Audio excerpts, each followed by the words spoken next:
ನಮಸ್ತೆ ಎಲ್ಲರಿಗೂ, ಹರ್ಷಿ ಮಂಜು ಚಾನಲ್ಗೆ ಸ್ವಾಗತ. ನೋಡಿ ಎಷ್ಟು ಕಲರ್ಫುಲ್ಲಾಗಿ ಕಾಣ್ತಾ ಇದೆ ಅಲ್ವಾ? ಹೌದು ಫ್ರೆಂಡ್ಸ್, ಇದು ಈಸಿಯಾಗಿ ಒಂದು 5ರಿಂದ 10 ನಿಮಿಷದಲ್ಲಿ ನಾವು ಮಾಡ್ಕೊಂಬಿಡ್ಬೋದು. ಈಸಿಯಾಗಿ ಲಂಚ್ ಬಾಕ್ಸ್ಗೂ ತುಂಬಾ ಚೆನ್ನಾಗಿರುತ್ತೆ. ಮಧ್ಯಾಹ್ನಕ್ಕೆ ಏನಪ್ಪ ತಣ್ಣಗಾಗಿದೆ ಅಂತ ನಮ್ಗೆ ಅನ್ಸೋದೇ ಇಲ್ಲ, ಬಟ್ ತಿಂತಾಯಿದ್ರೆ ತುಂಬಾ ಚೆನ್ನಾಗಿರುತ್ತೆ. ಬನ್ನಿ ಇದು ಹೇಗೆ ಮಾಡೋದು ಅಂತ ನೋಡ್ಕೊಳ್ಳೋಣ. ನೋಡಿ, ಇಲ್ಲಿ ನಾನು ಒಂದು ಬಾಣಲಿ ಇಟ್ಕೊಂಡಿದ್ದೀನಿ. ಬಾಣಲಿಗೆ ಒಂದು 4ರಿಂದ 5 ಸ್ಪೂನ್ ಎಣ್ಣೆ ಹಾಕ್ಕೊಳ್ತಾ ಇದ್ದೀನಿ. ಎಣ್ಣೆ ಕಾದ ನಂತರ ಸಾಸಿವೆ ಹಾಕ್ಕೊಳ್ತಾ ಇದ್ದೀನಿ. ಸಾಸಿವೆ ಚೆನ್ನಾಗಿ ಚಿಟಪಟ ಅಂತ ಸಿಡಿಬೇಕು, ಇಲ್ಲ ಅಂತ ಅಂದರೆ ಕಹಿ ಬಂದುಬಿಡುತ್ತೆ. ನೋಡಿ, ಇದೆಲ್ಲ ಆದಮೇಲೆ ನೆಕ್ಸ್ಟು ಸಣ್ಣದಾಗಿ ಹೆಚ್ಕೊಂಡಿರೋ ಅಂಥ ಈರುಳ್ಳಿ ಹಾಕ್ಕೊಳ್ತಾ ಇದ್ದೀನಿ. ಇಲ್ಲೊಂದು 4ರಿಂದ 5 ಈರುಳ್ಳಿ ತೊಗೊಂಡಿದ್ದೀನಿ. ನಾನು ಸ್ವಲ್ಪ ಕ್ವಾಂಟಿಟಿ ಜಾಸ್ತಿನೇ ತೊಗೊಂಡಿದ್ದೀನಿ. ನಿಮಗೆ ಎಷ್ಟು ಕ್ವಾಂಟಿಟಿ ಬೇಕೋ ಅಷ್ಟು ಕ್ವಾಂಟಿಟಿನಲ್ಲಿ ನೀವು ಮಾಡ್ಕೊಳ್ಳಿ.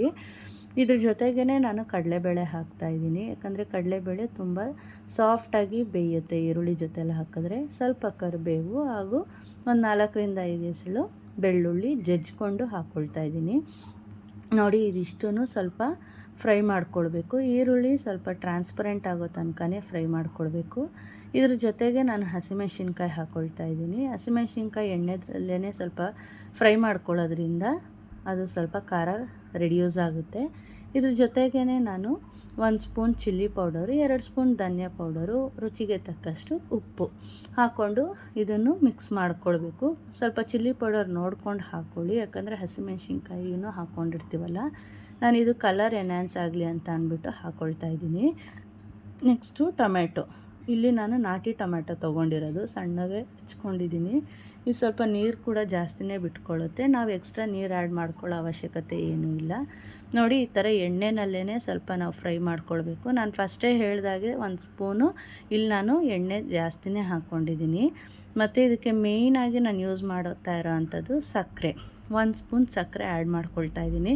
ಯಾಕಂತಂದರೆ ನಾವು ನಾಟಿ ಟೊಮೆಟೊ ತೊಗೊಂಡಿರೋದ್ರಿಂದ ಸ್ವಲ್ಪ ಹುಳಿಯಾಗಿರುತ್ತೆ.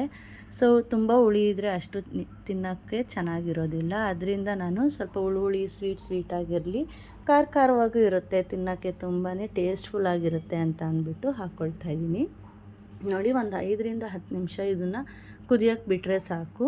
ಟೊಮೆಟೊ ಎಲ್ಲ ಸಾಫ್ಟಾಗಿ ತುಂಬಾ ಚೆನ್ನಾಗಿ ಹೊಂದ್ಕೊಂಡಿರುತ್ತೆ. ಲಾಸ್ಟಲ್ಲಿ ಕೊತ್ತಂಬರಿ ಸೊಪ್ಪು ಆ್ಯಡ್ ಮಾಡ್ಕೊಳ್ಬೇಕು.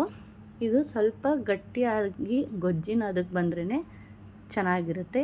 ಬಿಸಿ ಬಿಸಿ ರೈಸ್ ಇಲ್ಲ ಚಪಾತಿ ಜೊತೆಗೆ ಈ ಟೊಮೆಟೊ ಗ್ರೇವಿ ಹಾಕ್ಕೊಂಡ್ರೆ ತುಂಬಾ ಚೆನ್ನಾಗಿರುತ್ತೆ. ನೋಡಿ ಎಷ್ಟು ಚೆನ್ನಾಗಿ ಆಗ್ತಾಯಿದೆ. ಮಕ್ಕಳು ಕೂಡ ತುಂಬಾ ಇಷ್ಟಪಟ್ಟು ತಿಂತಾರೆ. ಮಧ್ಯಾಹ್ನಕ್ಕಂತೂ ತುಂಬಾ ಚೆನ್ನಾಗಿರುತ್ತೆ. ಇದು ಒಂಚೂರು ನಮಗೆ ಬೇಜಾರೇ ಅನಿಸೋದಿಲ್ಲ. ತಿಂತಾಯಿದ್ರೆ ತಣ್ಣಗಿದ್ರೂ ಪರವಾಗಿಲ್ಲ, ಇನ್ನೂ ತಿನ್ನೋಣ ಅನ್ನೋಷ್ಟು ತುಂಬ ಚೆನ್ನಾಗಿರುತ್ತೆ.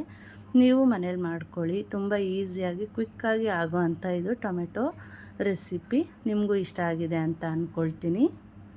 ಇಷ್ಟ ಆಗಿದರೆ ಹಾಗೆ ನನ್ನ ಚಾನಲ್ಗೆ ಲೈಕ್ ಮಾಡಿ, ಶೇರ್ ಮಾಡಿ, ಸಬ್ಸ್ಕ್ರೈಬ್ ಕೂಡ ಆಗಿ. ಇನ್ನೂ ಹಲವಾರು ರೀತಿಯ ಕ್ವಿಕ್ಕಾಗಿ ಈಸಿಯಾಗಿ ಮಾಡ್ಕೊಳ್ಳೋಂಥ ರೆಸಿಪೀಸ್ ನಿಮ್ಮ ಜೊತೆಲಿ ನಾನು ಶೇರ್ ಮಾಡ್ಕೊಳ್ತಾ ಇರ್ತೀನಿ. Thank you.